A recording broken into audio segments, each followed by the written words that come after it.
मनोज जरांगेंनी मराठा आरक्षणासंदर्भात एक मोठं आंदोलन उभं करणार असल्याची माहिती आज माध्यमांना दिली. याकडे तुम्ही कसं पाहताय? हे हसू येण्यासारखं आहे, त्याच्या पलीकडे काही नाही. एसटी बसच्या भाडेवाढीचा फटका जे आहे ते सर्वसामान्यांना बसतो.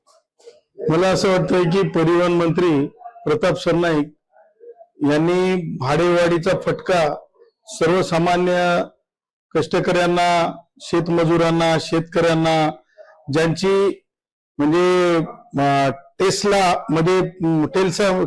नावाच्या गाडीत परिवहन मंत्री फिरू शकतात, कारण त्यांची तेवढी आर्थिक उंची झाली. परंतु सामान्य कष्टकरी हा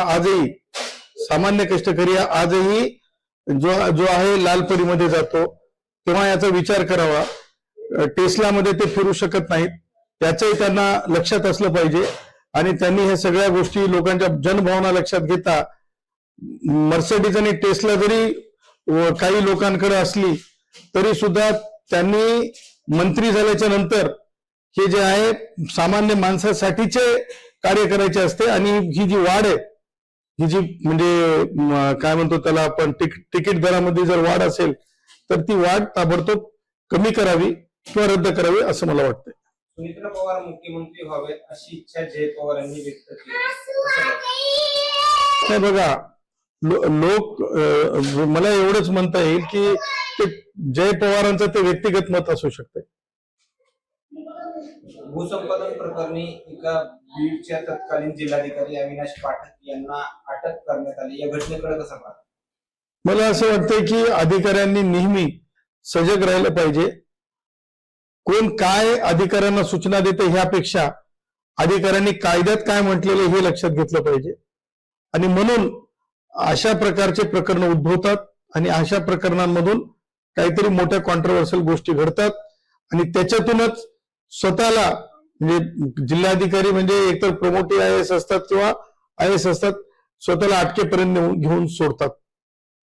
मनोज जरांगे पाटील यांना सरकारमध्ये एका पक्षाने आमदारकीची ऑफर देखील केली होती अशी चर्चा सुरू. मी तर म्हणेल ग्रामपंचायत त्यांच्या पुढाकाराने निवडून येत नाही. तुम्ही बघितलं ना बीडमध्ये काय झालं. बीड जिल्ह्यामध्ये कोणती ग्रामपंचायत होती ती परवा मसाजोग मध्ये ग्रामपंचायत निवडून आणू शकत नाहीत. त्याच्यामुळे ज्या पक्षामध्ये त्यांना आमदारकी किंवा ज्या पक्षात कोणी घेऊन गेले तर ते पक्ष कोसळून जाईल.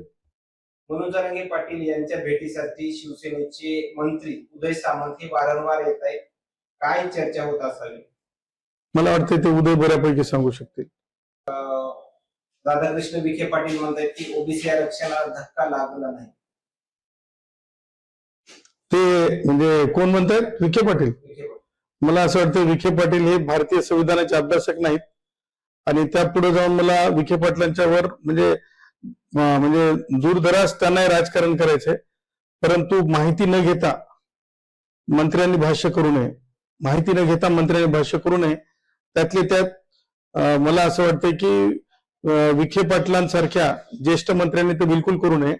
त्यांनी आधी आकडेवारी घ्यायला पाहिजे आणि आकडेवारी घेऊन मागच्या कालच्या निवडणुकीत नगर परिषदा असतील किंवा स्थानिक स्वराज्य संस्था म्हणेल मी एका शब्दामध्ये, त्याच्यामध्ये किती पर्सेंटेज ओबीसीच्या बाबतीमध्ये म्हणजे मायनस व्हावं लागलं ह्या सगळ्या म्हणजे राजकारणामुळं हे लक्षात घेऊन आकडेवारी घेऊन त्यांनी बोललं पाहिजे. असं मोगम त्यांनी बोललं नाही पाहिजे. संतोष देशमुख प्रकरणामध्ये जनभावनेचा विचार करत धनंजय मुंडेंनी आपला राजीनामा दिला होता. आता परत बीड मधील जनतेने मुख्यमंत्र्याकडे धनंजय मुंडेंना मंत्रिपद द्यावं अशी मागणी केली. याकडे तुम्ही कसं पाहताय? असं वाटतं की लोकप्रिय नेत्याची नेहमी मंत्री म्हणून वर्णी लागावी किंवा मंत्री व्हावी अशी कायम प्रत्येकाची भावना असावी. आणि माननीय लोकनेते मुंडे साहेब होते आणि त्याचबरोबर मुंडे कुटुंबीय पूर्ण म्हणजे धनंजय मुंडे साहेब असतील किंवा पंकजाताई असतील, हे सगळेजण तळागाळातल्या लोकांपर्यंत जाऊन काम करणारी माणसं आहेत. त्याच्यामुळे ते जर मंत्री झाले तर मला असं वाटतं की बीडकरांसोबत आम्हाला सुद्धा आनंद वाटेल.